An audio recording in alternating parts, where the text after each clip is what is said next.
नमस्कार. मराठी बोला, मराठी शिका, मराठीत संवाद करा. ही मोहीम चाललेली होती. मराठी येणं अत्यावश्यक आहे वाहन चालकाला. आणि रिक्षा टॅक्सीचा परवाना, बिल्ला, बाईक टॅक्सीचा परवाना, बिल्ला, म्हणजे कुठलाही तुम्हाला बिल्ला आणि लायसन काढायचं असेल, भाषेचं ज्ञान हे त्याला हवंच आहे. मध्ये असा गोंधळ झालेला तर हा कायदा जुनाच आहे, नवीन आहेत. अनेक वेळ त्याच्यात सुधारणा झालेल्या होत्या. आता फक्त नोटिफिकेशन काढायचं बाकी होतं. हे प्रकरण न्यायप्रविष्ट आहे मात्र, आणि न्यायालयाची याचिका खारिज करणं अत्यावश्यक आहे. बोलणंच हे अत्यावश्यक आहे मराठी. त्यालाच रिक्षाचा बिल्ला, परमिट हे सगळं मिळू शकतं. आणि ही मोहीम जी चाललेली होती ती आता मोहीम उद्याच्याला संध्याकाळी 4 वाजता ठाण्यामध्ये तिचा समारोप होणार आहे.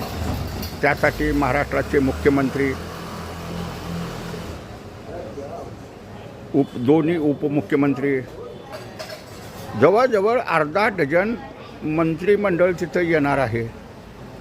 जवळजवळ अर्धा डझन तिथं आमदार उपस्थित राहणार आहेत. IAS अधिकारी म्हणजे कलेक्टर, अप्पर परिवहन सचिव, आयुक्त हे सर्व तिथं समारोपासाठी हजर राहणार आहेत. आणि ते 4 वाजता कार्यक्रम आहे. आणि मग तुम्हाला सर्टिफिकेट मिळतील. पण तुम्हाला मराठी शिकावं लागतं. आता तुम्हाला त्या ॲपद्वारे शिकावे लागेल, किंवा तुम्ही मराठीचं ज्ञान आता तुमचं तुम्ही अवगत करायचं आहे. किंवा तुम्ही मग यशवंतराव मुक्त विद्यापीठात तुम्ही जाऊन तो प्रवेश घेऊन शिकायचा आहे. जर रिक्षाचा बिल्ला पाहिजे, रिक्षा चालवायची आहे, टॅक्सी चालवायची आहे, पर्यटक परवान्याची गाडी चालवायची आहे, बिल्ला काढायचा आहे, बाईक टॅक्सी चालवायची आहे, तर मराठी भाषेचं हे ज्ञान हवंच आहे.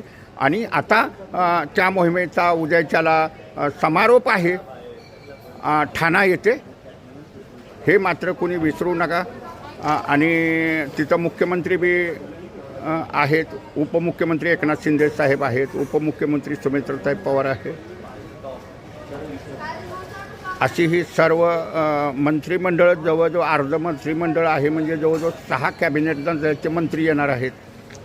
आणि ठाण्याला उद्याच्याला ह्या मोहिमेचा समारोप होणार आहे. आणि आता इथून पुढं शिकायची जबाबदारी मराठी लोकांची तुमचीच आहे. तुम्ही ॲपद्वारे शिकू शकता. तुमचं तुम्ही ज्ञान अवगत करायचं आहे. आणि आता ह्या मोहिमेचा उद्याच्याला समारोप आहे. हे मात्र कोणी विसरू नका. हा व्हिडिओ जास्तीत जास्त शेअर करा. उद्याच्याला काही जिथं मुहूर्तासाठी थोडी पत्रक दिली जातील त्यांना. म्हणजे पत्रक म्हणजे काय, सर्टिफिकेट दिली जातील ना, एक 10-12 लोकांना मुख्यमंत्र्यांच्या हस्ते. आणि मग कुणाची ऑनलाईननं मिळत राहतील. हा व्हिडिओ जास्तीत जास्त शेअर करा. पण उद्याच्याला ही मोहीम संपणार.